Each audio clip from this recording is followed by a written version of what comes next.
இயேசு உங்களை நேசிக்கிறார். பிரியமானவர்களே, இந்த நாளில் ஆண்டவர் நம்மளோடு பேசும்படியாக வேதத்திலிருந்து 2 வசனங்கள் கூட வாசித்து நாம் அறிந்து கொள்ளக்கூடிய காரியங்கள் ஆண்டவர் நம்மளோடு ஈடுபடுவாராக.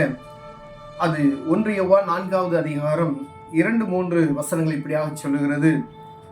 தேவ ஆவியை நீங்கள் எதனாலே அறியலாம் என்றால், மாம்சத்தில் வந்த இயேசு கிறிஸ்துவை அறிக்கை பண்ணுகிற எந்த ஆவியும் தேவனால் உண்டாயிருக்கிறது.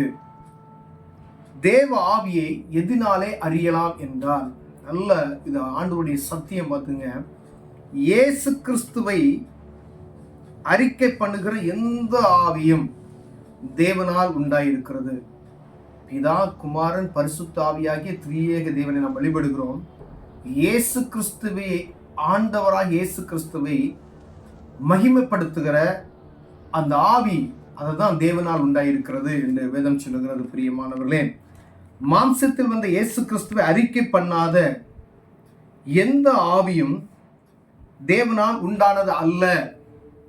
இயேசு கிறிஸ்துவை அறிக்கை பண்ணாத எந்த ஆராதனையும், இயேசு கிறிஸ்துவை அறிக்கை பண்ணாத எந்த ஒரு கூட்டமும், இயேசு கிறிஸ்துவை அறிக்கை பண்ணாத எந்த ஒரு சுவிசேஷ கூட்டமும் தேவனால் உண்டானது அல்ல என்று தெளிவாக வேதம் சொல்லப்பட்டு இருக்கிறது. அப்ப நீ ஈஸியா கண்டு கொள்வதற்கு வேதம் அருமையாய், அதாவது அநேகர் என்ன செய்றாங்க, மாறுபாடான சுவிசேஷத்துக்குள்ள போய் விழுந்துடுறாங்க பார்த்தீங்களா. அது நிமித்தமாவே எங்க இயேசு கிறிஸ்துவை அறிக்கை பண்ணாம இருக்கிறாங்களோ அங்கெல்லாம் என்ன செய்யல, ஆண்டவருடைய சத்தியம் எல்லாமே நல்லா தெரிஞ்சுக்கணும். ஏன்னா அது வேறு விதமாக சொல்லப்பட்டு இருக்கிறது. வரும் என்று நீங்கள் கேள்விப்பட்ட அந்த கிறிஸ்துவினுடைய ஆவி அதுவே. இயேசு கிறிஸ்துவை அறிக்கை பண்ணாத எந்த ஒரு காரியம் எந்த இடத்துல நடக்கிறதோ அது அந்தி கிறிஸ்துவினுடைய ஆவி. நீங்க வரும் என்று எதிர்பார்த்திருந்த அந்த அந்தி கிறிஸ்துவின் ஆவி அதுவே.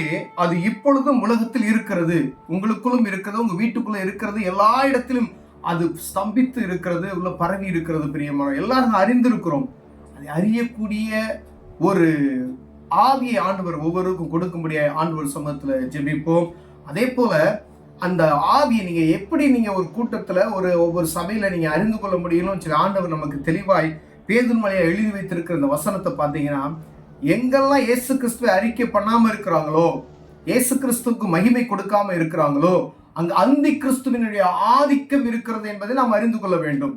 ஏன்னா அங்கிருந்து தான் அந்த அந்தி கிறிஸ்துவ உருவாகக்கூடிய ஒரு வாய்ப்பு உலகத்துல இருக்கிறதான் என்று ஆண்டவர் எழுதி இருக்கிறார். எல்லாருக்கும் பரவி இருக்கிறதை நாம் அறிந்திருக்க முடியும். பெரிய அளவிலே பிள்ளைகளே, நீங்கள் தேவனால் உண்டாய் இருந்தும் அவர்களை ஜெயித்தீர்கள், ஏனெனில் உலகத்தில் இருக்கிறவனிலும் உங்களில் இருக்கவர் பெரியவர்.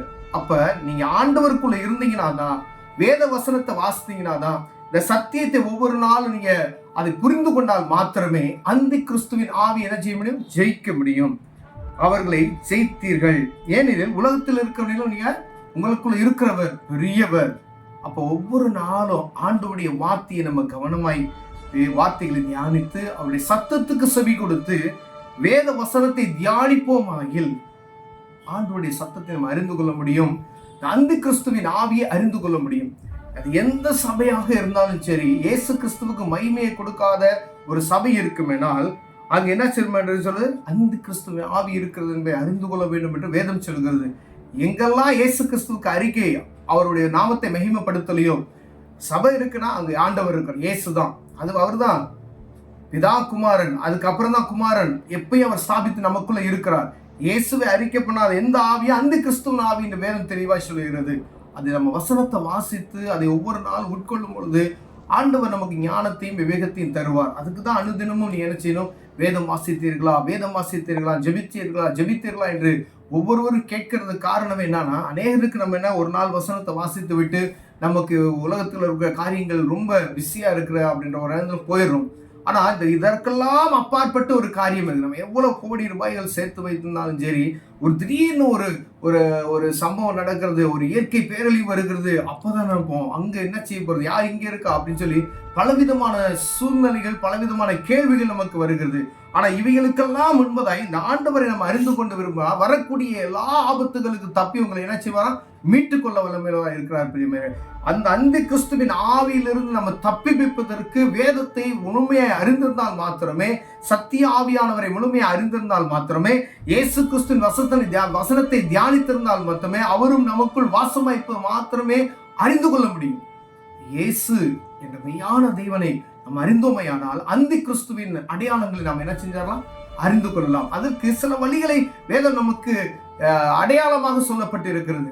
இந்த வசனத்துல இயேசு கிறிஸ்து எங்கெல்லாம் அறிக்கப்படாத இருக்காங்களோ அங்க தேவனுடைய ஆவி இல்லை என்பதை எளிமையா நம்ம புரிந்து கொள்ளலாம். அப்ப நீங்க யூகித்து எங்கு அங்க அறிக்கை பண்ணாம இருக்கிறாங்களோ அங்க ஆண்டவருடைய வல்லமை இல்லை என்பதை அறிந்து அங்க விட்டு என்ன செய்யணும், விலகி கவனமா இருக்கும்படி ஆண்டவங்களோடு என்னோட பேசுகிறார். பிரியமல்ல, ஒருவேளை இதை அறியாம இருந்தோம் அப்படின்னு சொன்னா உங்க சபையில இருந்தாலும் சரி, உங்க வீட்டிலயா இருந்தாலும் சரி, உங்க ஊழியக்காரர் இருந்தாலும் சரி, இயேசு கிறிஸ்துவை அறிக்கை பண்ணாதபடி, இயேசுவுக்கு மகிமை கொடுக்காதபடிக்கு ஒரு காரியத்தை செய்கிறாள் என்றால் அங்க அந்தி கிறிஸ்துவின் ஆதிக்கம் இருக்கு என்பதை நம்ம அறிந்து கொள்ள வேண்டும்.